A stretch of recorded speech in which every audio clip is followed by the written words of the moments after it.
Greetings from Tokyo, my dear friends. This is Daisuke, and I very much hope that this video finds you well and in very good spirits wherever you are in the world. And today, if you don't mind, I would like very much to continue on with our casual chat, our discussion, conversation about these films in this really great horror series called Friday the 13th. And today, specifically, if you don't mind, I'd like to speak to you about some thoughts and comments that I have regarding this film, which is from '93, Adam Marcus. And the name of the work is Jason Goes to Hell, The Final Friday. And this happens to be the Blu-ray taken from the really magnificent Blu-ray box set from Scream Factory. I'm very impressed with it, so if you haven't gotten it already and you are interested in these types of films, I strongly recommend it. As with these types of videos that I've been doing here on YouTube, this discussion is not meant to be any kind of review, but it's just meant to be, as I say, a discussion of my experiences growing up with this film. Also, I will be speaking to some plot spoiler stuff, so again, for your information. Jason Goes to Hell, The Final Friday. Where to begin with this film? I suppose I can begin where I usually do, which is around the time immediately up to the release of this film, again in the early 90s.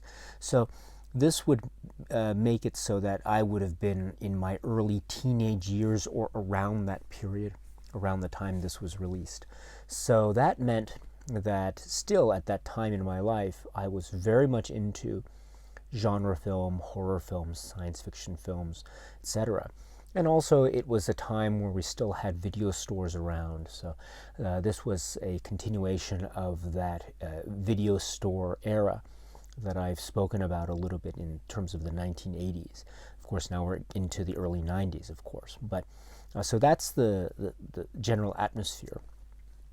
And I also remember that there was this gap up to the late 80s with the Paramount Pictures line of the Friday the 13th films leading up to Friday the 13th Part 8, Jason Takes Manhattan. There had been a pretty regular release schedule of these films taking place over the course maybe every year or every other year. So it was a pretty regular schedule of releases up to 1989, which was the time that Friday the 13th Part 8 was released. But then from 89 up to 93, it was pretty quiet as far as the films were concerned, because there were no new releases of Jason or Friday the 13th films during this interim period. So that's something to keep in mind. And I think that gap period, at least from my point of view during this time, I think it contributed to the sense or the level of expectation and anticipation that I was feeling as a kid when the news hit that this film was coming out and it had this title. Wow, my goodness, suddenly we get this news about this new Friday the 13th film that doesn't even have Friday the 13th in the title. My goodness, what's going on? It says Jason Goes to Hell. My goodness, what kind of title is this? This is really cool and exciting. And it also says The Final Friday. Wow, so this is going to be the end of some kind of era or something. So anyway, the anticipation levels were really quite high for me. And I do recall for a number of people in my network of friends who were also into these sorts of films. So that was the general sense of anticipation leading up to the release. So that had to do, again, with the number of years that had passed. I think another thing, too, was that when we were beginning to get some photos and some of the marketing materials, for example, Fangoria, if I remember correctly, had a lot of issues, publication issues with regard to this particular film. And we saw stills and photos, and I seem to recall, please correct me if I'm wrong, but I seem to recall one Fangoria magazine issue which had the Jason character from Jason Goes to Hell, The Final Friday on the front cover. And I remember seeing that makeup for the first time, because we have the mask and we have the flesh that seems almost to be melted around the mask, which is such an interesting concept. And we have an almost a mutated type of flesh Jason. He's still the zombie Jason, so we understand there's a little bit of a continuity between the Jason that we saw from part 6 onwards up to part 8. Maybe it's the same Jason, although we understand when we get into the film that there's a little bit of a continuity gap, perhaps, or there's a little bit of an ambiguity as to how Jason survived 8 and started out this film, the 9th film. But I'll get to that momentarily. But in any event, that makeup and that shot of Jason, those pictures that came out before the release, wow, again, as a teenager or around that time, watching these images flood into the space for the first time, this was really exciting stuff. And so the anticipation was building, so I couldn't wait for this film to come out. Unfortunately, due to some circumstances, I was not able to see this film in the theater at the time, and so I was very disappointed. I remember feeling so disappointed at the time that I couldn't see this in the theater, but I decided to wait until it arrived on video, on VHS. And so I watched the film on VHS on a rental. I managed to get it in a video store, and I was very excited. It was a really exciting time to get that and to put it into the VHS player, the VCR. And I pressed play and I watched it. And by the end of the film, I think I was very much not sure what to make of it at first glance, to be perfectly honest. And so from that period, I have been returning to this film every so often, and I always try my best to work out my feelings when it comes to this film, Jason Goes to Hell, the Final Friday. So what do I mean by this? So first is, just to get a few things out of the way, right? This is a film that says Jason Goes to Hell, the Final Friday, and it has the word final, and it sounds like it's going to be the final installment. And indeed, when we see the film, we realize that Jason goes to hell, or he goes into some kind of sand pit with these bolts of soul lightning, I suppose, attacking him, and his chest is glowing, and all this stuff, and he's being dragged into the sand pit, which you understand is some kind of conceptualization of hell, I suppose. But so that's his demise at the end of the, with the dagger and all that. So and so we understand he goes to hell. But as with any Friday the 13th film, whenever we have a Friday the 13th film with the word final in the title, we know that it's not going to be the final film. I mean, I think Friday the 13th final chapter should have taught us that lesson many years back, right? And so we also know now in hindsight that this is not the final film in the franchise. There are going to be other films to follow. But in any event, that's an interesting thing to keep in mind. It is the final Friday, but it's not really the final Friday. But I think for purposes of a type of conclusion to the mythology, it does feel like, in many ways, a conclusion of sorts. But it's set forth in a very, I think, very interesting way. So that's one thing to keep in mind. The other thing to keep in mind, too, is that this is a film in the New Line Cinema era of the Friday the 13th films. And so we have the Paramount Pictures line, which has the Friday the 13th title. And then from here, the phrase Friday the 13th is conspicuously absent from the titling, but instead we get references to Jason, the word or name Jason. Jason Goes to Hell. We'll also get Jason X in the next film.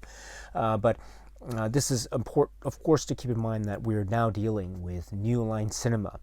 And because of that, there are possibilities in terms of crossovers, in terms of crossover characters between Jason in the Friday the 13th films, and then also maybe other horror villain icons and other franchises within New Line Cinema's lineup. And of course, we'll get to that momentarily too, because that's another very important aspect of this film, the very last shot of the film, in fact.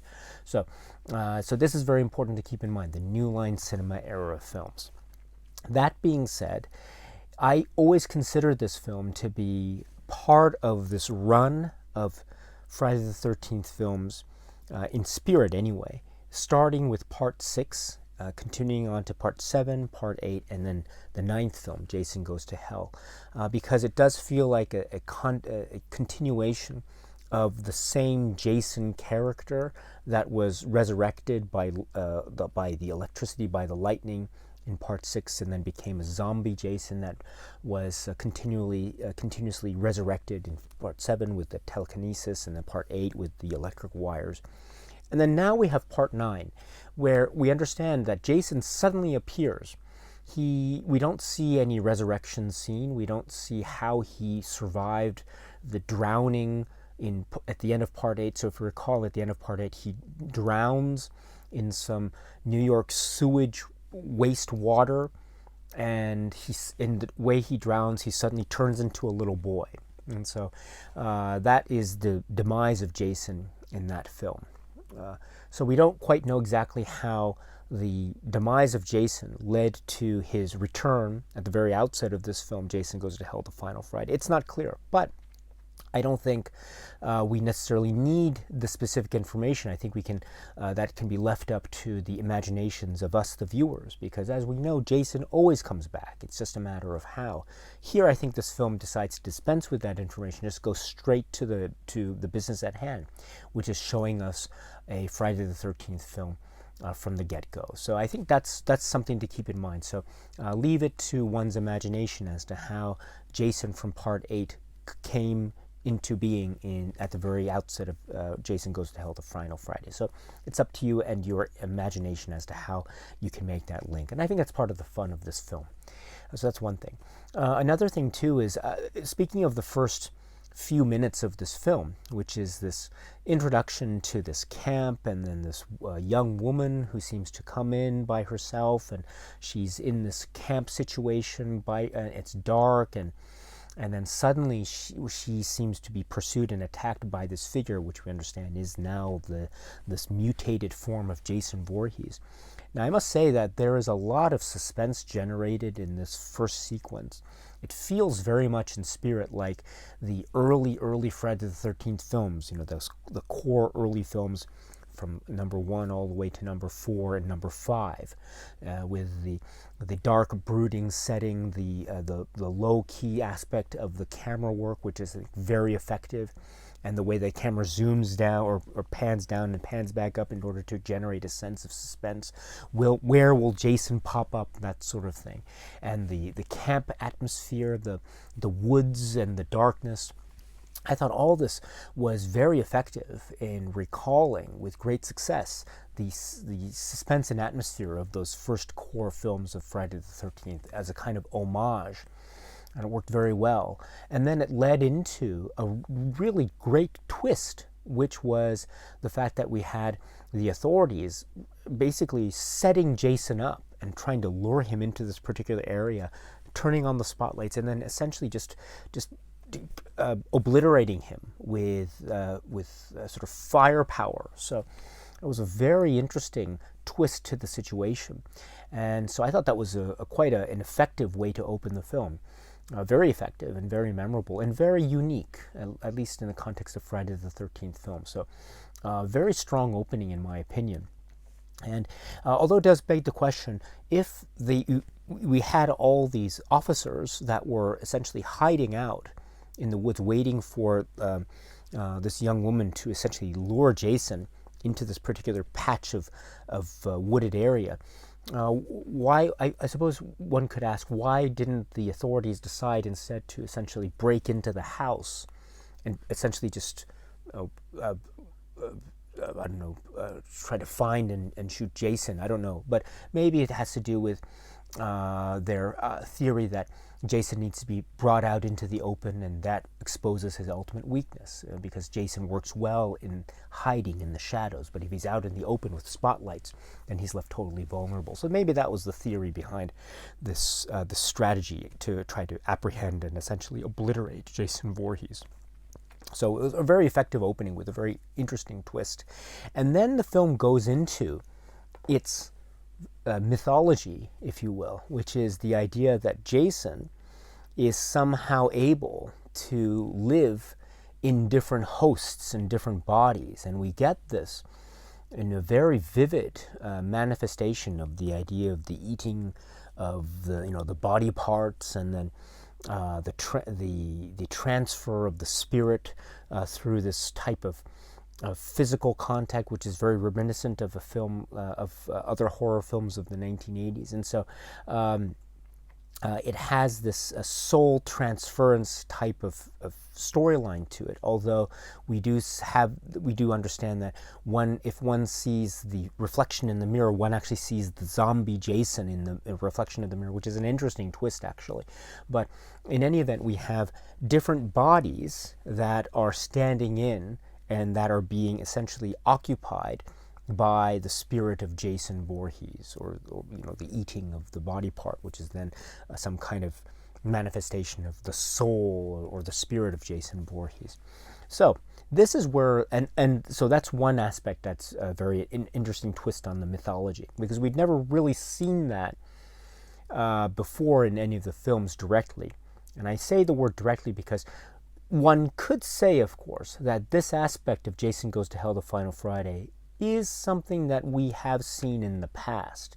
There was something hinted at in prior films, specifically with the Tommy Jarvis character, that we saw especially in Part 4 and in Part 5, where there might have been this idea that the spirit of Jason somehow gets transferred into the mind and body of Tommy Jarvis. There was that hint of that around, especially at the end of Part 5, as we know, A New Beginning, which wasn't necessarily followed through when we got to Jason Lives Part 6. But still, there was that idea in the air. Now, whether that was in those films, whether that was maybe Tommy Jarvis being so traumatized by the events that he essentially turned into this villainous character at the end of Part 5, or was it really Jason's spirit that entered into Tommy's body? Who knows? It's not quite clear. But there is this possibility. And if we think that this possibility exists, then the plot of Jason Goes to Hell the Final Friday, with the transference of the soul of Jason into these various bodies, and therefore Jason is able to live on and be the Jason, except he's just in a different body each time, then I think there is this idea of maybe a continuity can exist between the mythology that's being established here and what we saw in prior films, especially Part 4 and a particular Part 5, vis-a-vis the Tommy Jarvis character in those films. So that's one thing. Although at the same time, we also have to acknowledge that this is still a very direct a way of presenting the Jason mythology that, needless to say, we haven't seen presented in this direct fashion in any prior film up to this film. So that's something to keep in mind. And also, this idea of a portrayal of the mythology of Jason could be said to be retroactively reinventing the myth in certain ways. There is this idea of souls, there's this idea of the dagger, and this has to do with maybe all the souls of his victims are coming back and taking revenge, or I'm not sure exactly, but if that's the case, then we've never seen the idea of the souls of the victims somehow being a part of the mythology. I mean, that sort of thing is actually a part of another horror franchise, which is called The Nightmare on Elm Street, especially around Part 3, Part 4, Part 5, Part 6, actually, also of those films. So in many ways, perhaps, one could say that this retroactive reestablishment of the mythology of the Jason Voorhees character in this way is very much like a way of Nightmare on Elm Streeting this storyline. And it feels in that way to be very much like a Nightmare on Elm Street 4 or 5, and in particular, Nightmare on Elm Street 6, or it's called Freddy's Dead: The Final Nightmare. And I think that can lead into very nicely a discussion of how the New Line Cinema aspect of this film is very important, because as we know, because New Line Cinema now is essentially able to have the rights into this character of Jason Voorhees, now this means that once this film has been established, then there can be room for the possibility of a crossover between Jason Voorhees and Freddy Krueger, which is, of course, what's hinted at so brilliantly by the final shot of this film. And of course, we will get that not in the next film, but in the film that will follow that. So Freddy versus Jason.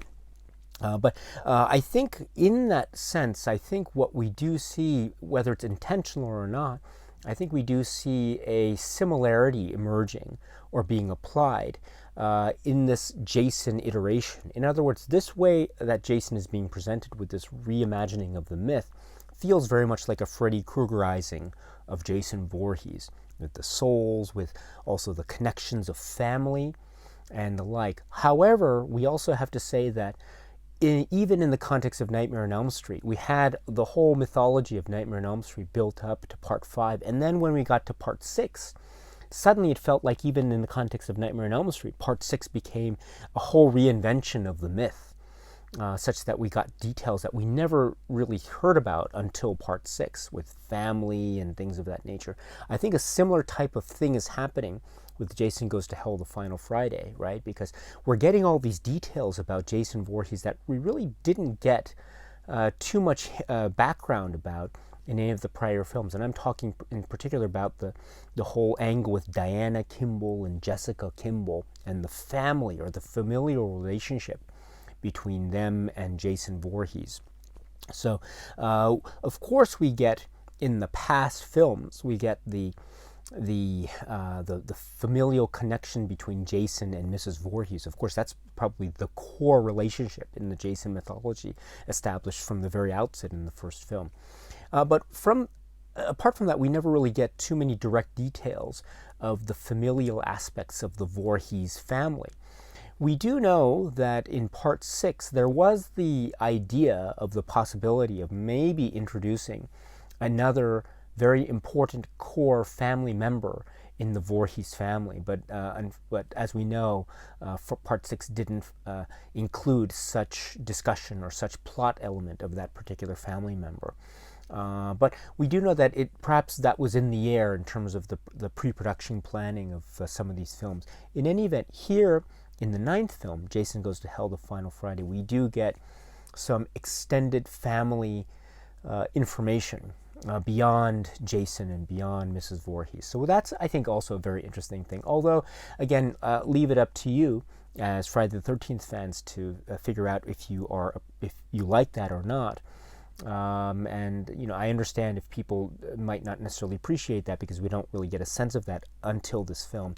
So it might feel like it's overly being overly retroactive in terms of the mythology, or for others it could feel like yet another extension or another twist on what's already been established as the core Jason myth. So whatever side you fall. In any event, this film seems to be trying to put a different spin on the already established Jason Voorhees myth in that way or in those ways. So with that, it is a very interesting bag of horror film goodie stuff. And we do get a lot of these really quite memorable set pieces.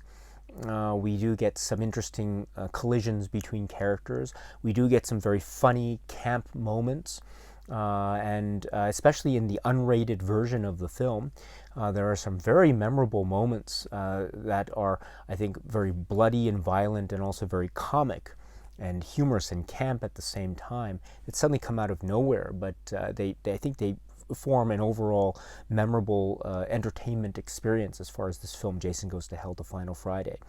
And also there are some great fight scenes. I mean, I also like the way that certain characters are set up, like the Creighton Duke character. I like how he has a certain...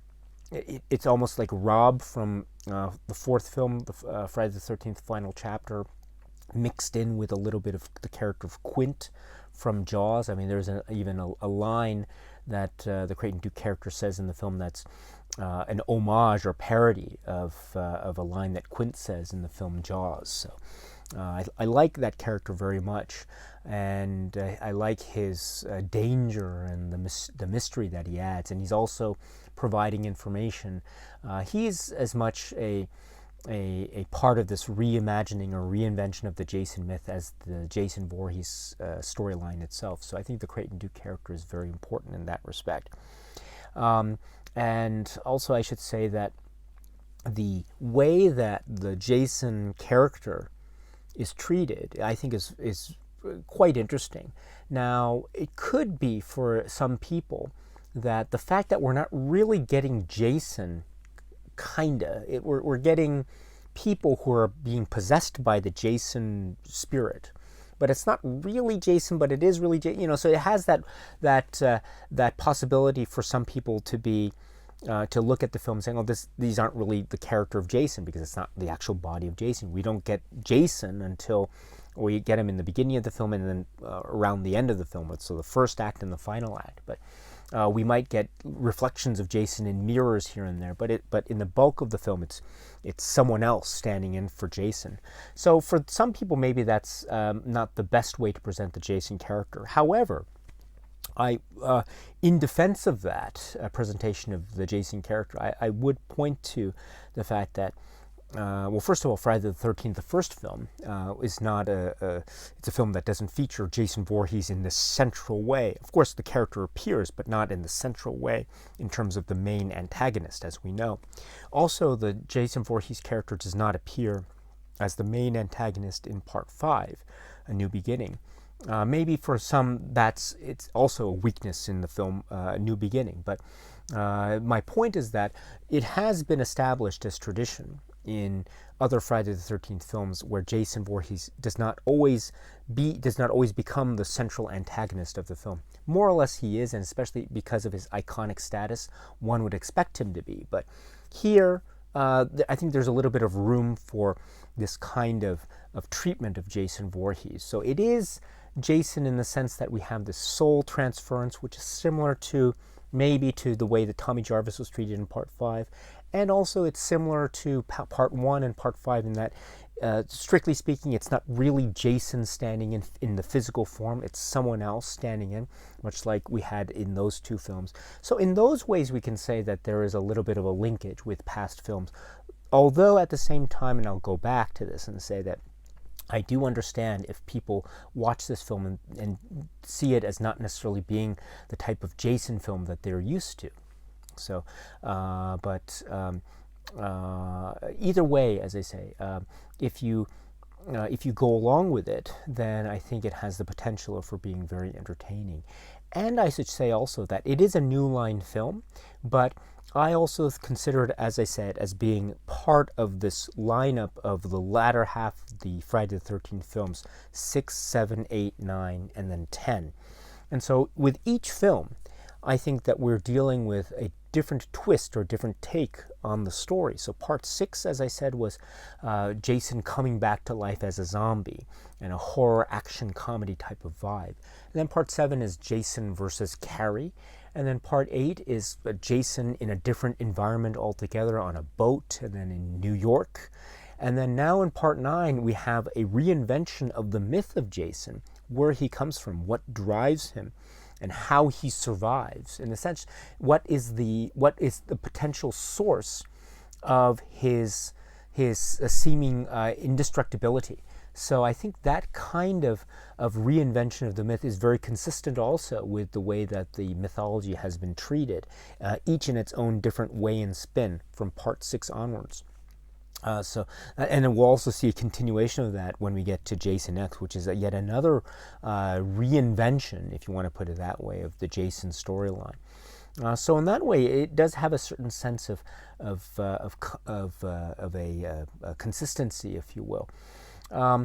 It does also feel like its own continuity, its world of continuity. It does feel, while one would, I think, be very tempted, and I'm very tempted too, to want to seek some kind of continuity connections between Part 8 and this film, Part 9, it does also feel like its own continuity, its own set rules, its own world, its own characters that might seem to be a little bit separate or distinct from what we have seen all the way from Parts 1 to Part 8. So in that sense, I can see that perhaps maybe some people might look at the film in a somewhat critical light because of that kind of atmosphere that this film seems to exude. However, at the same time, if one goes along with it, I think we can find that it does have a lot of entertaining camp value to it, that calls back to the original traditions and atmospheres of the early Friday the 13th films, while adding different spins to the mythology,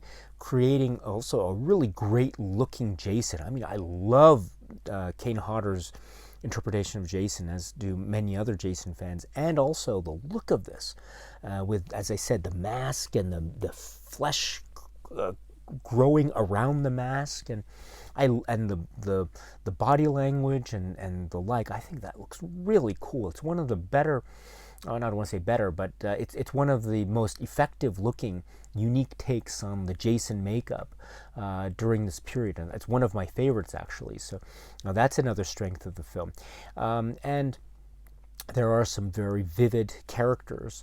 Maybe they're not. Maybe some characters are stronger than others, but maybe for some, maybe the Jessica Kimball, Diana Kimball storyline might work for you, might not work for you. I'm not sure. Stephen, etc. I would also, I pointed out to Creighton Duke, I also would point out to, it's a very small role, but the role of Vicky, the waitress, I thought she was very strong, quite surprisingly strong, especially in her final confrontation with Jason.